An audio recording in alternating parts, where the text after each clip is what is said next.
Hello, and this is going to be another Generalities video where I look more at contemporary politics and apply philosophy to it as opposed to just talking philosophical ideas or thinkers. Um, but anyway, I wanted to start by looking at some of the polling. But of course, you can look at some of the movement going on with Breyer retiring, and it's pretty obvious that the writing's on the wall, and they're going to have to replace that seat now rather than waiting for the midterms to pass because, as it's already been noted, there's a substantial amount of Democrats who are going to retire this next election cycle. And so it's interesting to see how it's pretty clear that within Washington, they clearly see that they're about to have a backlash happen. And it's kind of funny to look at it from that sort of way of. I always think of Herman Hopper's critiques of democracy. Back when we were all talking about liberty and different forms of government beyond a democracy. Especially with the monarchists and whatnot. But I do always think of that critique of his where he points out that in a democracy or this sort of representational government, you have people who don't really have to worry about any sort of accountability because it's in this sort of abstract left and right two-party system that ultimately, when you have a crisis like this happen and you have a backlash, 30 of them can just say they're going to retire, and then the next crop of Democrats pretty much from here on out, like a John Kennedy III perhaps, he's going to have to deal with the repercussions of this, not today's people who proposed such legislation or did the lockdowns to begin with. Even those kind of people are already going by the wayside slowly but surely. It's also interesting to perhaps consider that in this particular poll I saw recently that the pandemic itself is third now in what voters care about, as opposed to inflation and the cost of living and jobs and wages. And it's also important to note that immigration is also rising. And I think there is a sort of interesting sentiment going around that we're once again being asked to pay attention to a foreign territory's border when we're not looking at our own. It's a pretty I think it's a pretty winning strategy to point that out. It's kind of hard to ignore that. But I think also it's perhaps time to look back at Trump. Each time we do one of these generalities videos, I always kind of speculate on what Trump's up to, and at this point he's about to launch his social media website, which I hate the name. It's kind of funny though. Someone pointed out that you take TikTok for example. Its name is distinctively not within the Euro sphere, and you can tell that because there really is no sort of substance of what this product is supposed to be used for. Even if it's put in some kind of quirky way, like a Facebook, for example, you still get the kind of idea of like social interaction with something like a face, and obviously book is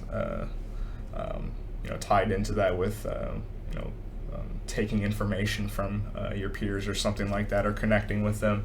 But something like TikTok, there's no real expressive utility to it, if you will.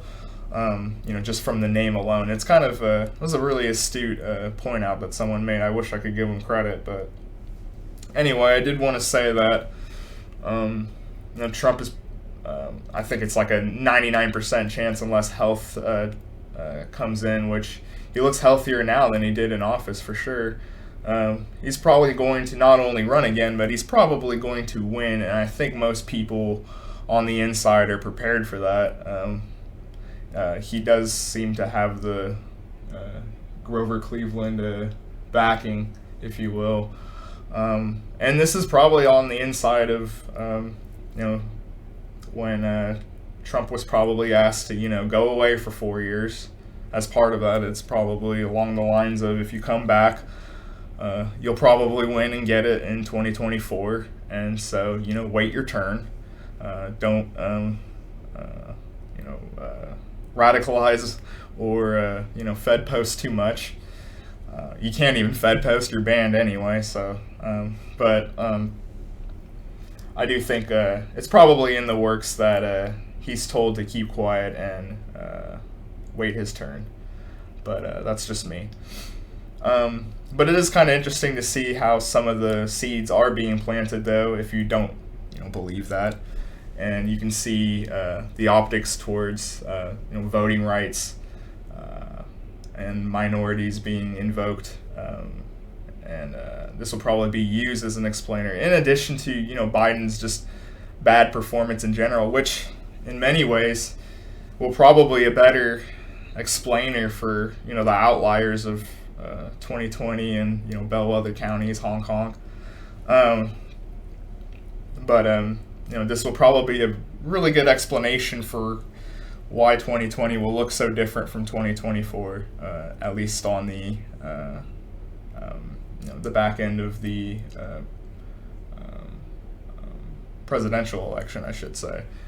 But I also wanted to ramble then to the ruling recently on the mandates.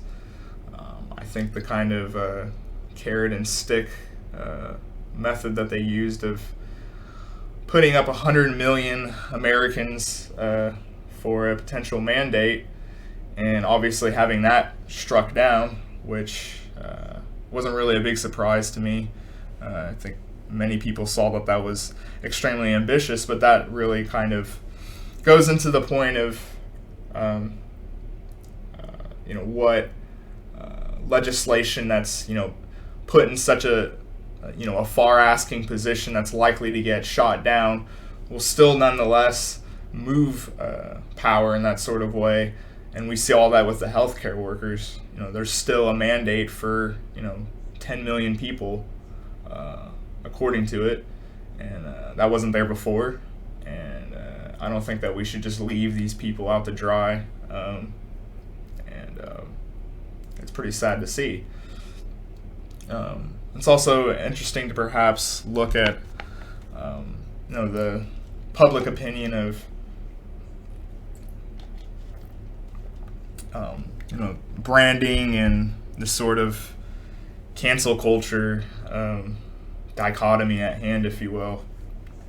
And it's kind of funny to see how identity right now really has a lot to do with the sort of choices you make on consumerist products. I think this is a consequence of the American lifestyle of the frantic identity never really being in a concrete fashion. It's always just in free movement of people and changing dichotomies of who's in charge and who's not. And obviously with someone like Hopper or Herman Hoppe, how that can move away from accountability, if you will, or being able to even use the will of the people against the representation at hand. And there is a lot of historical oomph to that, I think, to use the paraphrase, of representation and the will of the people being paradoxical and liberal in democracy. This is kind of the Schmittian point. They don't have the same shared interest and so it's kind of interesting to see how that comes about in real time. But there is the kind of question though of are we what are we really doing if we're just I'm not going to shop at such and such anymore because they said this or that.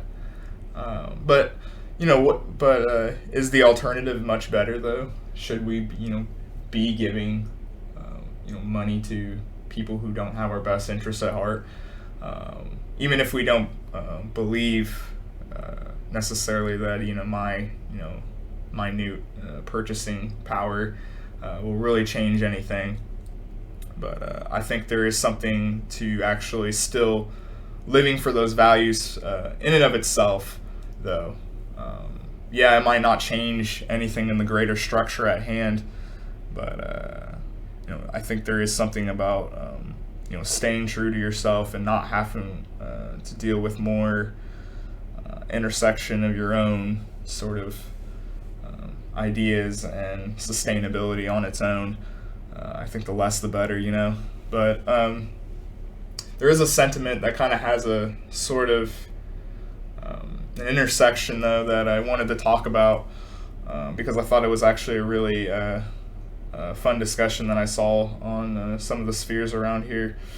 It's the sentiment of getting out of these cities, getting out of these structures in general. I do think very highly, though, of the idea of as a consequence of the last 2 years, there is a lot of calls to alternative education and looking to find that sort of alternative for people. I think obviously someone like Aristotle, for example, would take education as one of the Plato as one of the the most important aspects, or the most important aspects for a society and how it's raised and its values. But and I think the get out of the city sentiment, there is that sort of argument that we're just kind of seizing what small ground we have within these institutions to begin with, and we don't have the infrastructure or the capacity to truly leave the city life, as it were. And I think that's true too. I think that is true. But there's we're probably not going to be able, as human beings, if you will, to be able to build something like a whole new education, a whole new worldview with the kind of backing on an infrastructure or a structural level, unless we have to deal with the kind of struggles required to have that happen. We put our hand on the stove usually for a very long period of time before we realize how burnt we actually are. And so I think trying to find those flight paths, that sort of danger, if you will, is necessary. But there is no. I don't think that we should just suffer unnecessarily. But it is probably going to take tough decisions like giving up the comforts of such things. Happen to do homeschooling or something like that. A lot of these people didn't really have the choice. They were just they just had to. And we see the quality of education. Most people my whole life has asserted that these institutions don't have the sort of strength or capacity to offer on an interpersonal level, if you will. And this is something that's been really important to me on the channel with regards to the economy and capital at hand. I know I've had a lot of anti-capitalist sentiment on here, but I think the point really is of the individual or the commoner, if you will, having that sort of interaction with the market on a more personal level, instead of just these super abstract global alienating, if you will, with regards to technology. And I think this is a kind of a segue into one of my final thoughts, which is might need a whole video for, and that's techniques in depersonalization. And oftentimes I see most of the discourse revolving around something like we're kind of all posting about the decline of the civilization around us, or why things aren't working right, as if we aren't a part of it. We kind of take this step back and act as if we aren't implicit in the situation at hand. That's a bad consequence, I think, in regards to alienation. People thinking that they can just run off, and one single person, obviously, just running off doesn't really mean anything. Obviously, when we talk about get out of the cities, we're talking about a mass exodus. A single person, I think thinking they can just run off and not be a part of the system and try to kind of chase towards this sort of being off in the island or in the cave in that Platonic sense. I think that's actually very important for elites and the structure that doesn't smile at us, if you will, to kind of give that sort of temperament that you can just run off and not be a part of the system and actually think that you're not, when really you're probably just a misanthrope who's just using up resources or using up goodwill from the community itself, as opposed to actually being a part of it. I think the point is, though, that most things around us, though, are trying to get us away from that. And this isn't to point fingers at. I don't like pointing fingers at individual people themselves, of course, for the most part, unless it's on a personal decision basis, I suppose. But let's not get in too deep into ethics. But I think, though, that there is a lot of people, especially with regards to health and whatnot. You see someone who's overweight, perhaps, and you realize that they live in a sort of society, or the alcoholic, even. The world's kind of let them down in a way, not the other way around. Even though I think that there is, will within people. There is obviously agency, but you can't deny that there's so many things going against the sort of agency, and I think it's important to address that and not just say we're all just these autonomous beings out there, just a man on his island by himself, but you're not allowed to touch my island at any time, and vice versa. But I think that kind of ties into the American life and thought process of using products to address their lifestyle and their health habits, as opposed to adopting a healthier way of living their lives. We're 3 years into this thing now. There's a brief time where we were told that we were just going to be hunkering down to help with capacity, and that was a very short-term idea.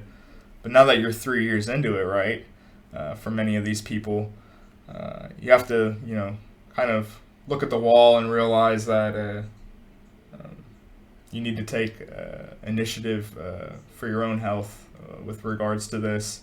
And there's so many things, of course, going and leading you against that. But anyway, I think one of the last things I wanted to talk about was the internet and the weird, which I think is an interesting idea with regards to the counterculture at hand. Internet anonymity, which I've always been a fan of, even though I choose not to do it so much these days. I think it's important that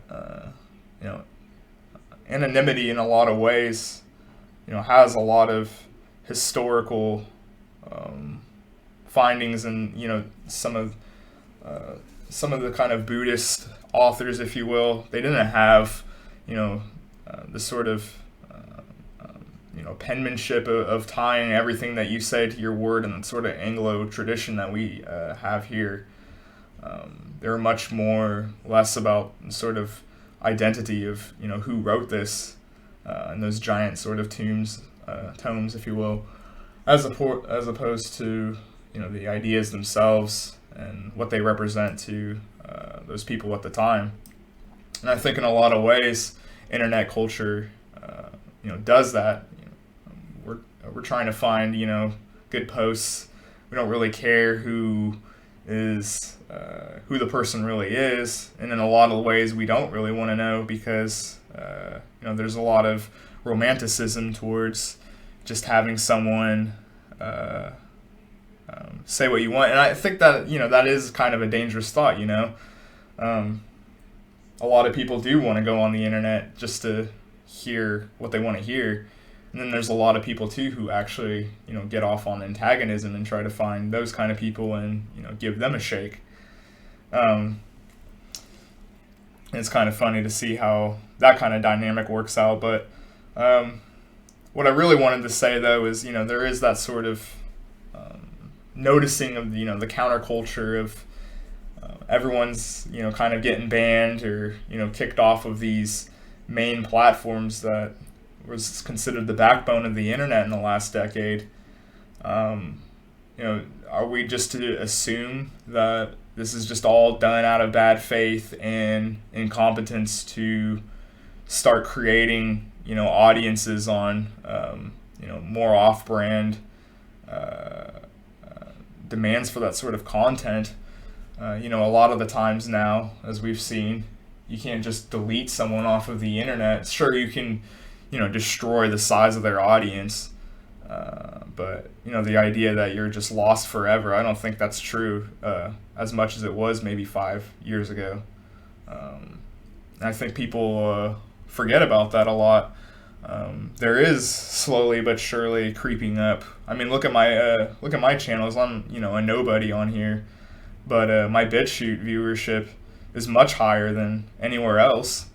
And I imagine it's the same for people on Odyssey and Rumble as well, which I need to get straightened out, by the way. But there is something, though, to when you do get pushed towards these sort of internet niche areas, if you will, and how you kind of run into these same sort of weird, taboo, I wouldn't say archetypes maybe, but subject matter, if you will, over and over again. There's some people who are pushed here because of discourse or ideas, trying to challenge the system or the establishment at hand, or sharing revolutionary thought, or so they think, perhaps. And you have off to the side just obviously either a controlled some sort of AI or something that's actually meant to kind of antagonize you in a lot of ways. And I think it's also important to maybe point out that there is a clear mainstream effort to constantly agitate people who are a part of these niche groups, and it's pretty clear that there's a lot of clickbait centered around us sharing their bad takes and laughing at them. These people don't care about that kind of stuff. They just want the clicks. It really is about that. You might not believe that people have that sort of shameless sentiment within them, but it's true. I do think a lot of people, in addition to maybe believing it, of course, they do kind of have that. I'll take this shame, for this paycheck. And I think a lot of people are unprepared for that. But anyway, it is kind of interesting to see how much you can find yourself over and over again throughout the internet's history, whether it was 10 years ago or 20 years ago, you'll still see the same sort of degeneracy, if you will, and the sort of weird attitudes that you find in the counterculture on there. And it begs the question, to some degree, we have to assert that we're being groomed, if you will. I think to some degree, if you wanted to have a clown show government and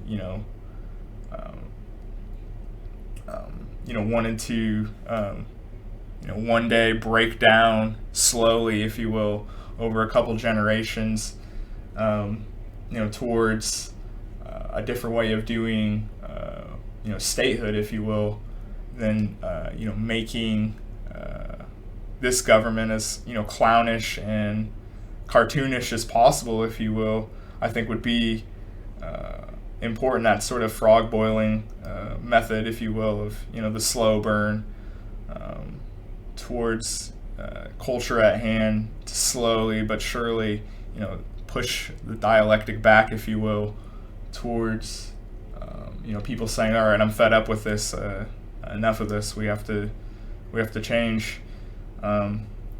So in that regard, maybe we are being groomed to some degree. Something to think about. But one of the last things I wanted to talk about is this poll I saw actually yesterday that was pretty interesting, and it had to do with minority men, contrary to stereotypes, are more likely to be considered the incel, if you will, or low on the sex totem pole, as compared to the so-called white nationalist guy who's sitting in his basement and posting about taboo subjects, if you will, or being a race realist or something like that. Contrary to that, it's actually black and Hispanic men who find themselves single more often, find themselves saying that they're having a tougher time in the dating world.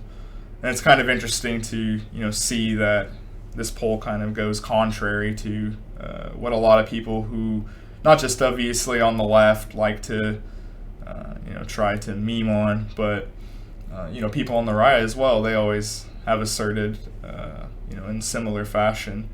It's kind of interesting to see a lot of people in the sphere, they're pretty guilty of actually in the end taking what mainstream media has to say on face value in the end, even though they come to a different conclusion. But we have to consider perhaps that on the level of actually who we are, or what we're trying to establish, if you will, is a part of the conversation as well, instead of just these constantly looking for optics, looking for growth on the algorithm, if you will, things like that. That's probably, although important, let's not deny that, I still think that we still have to understand that principles and what we actually stand for is going to actually show up when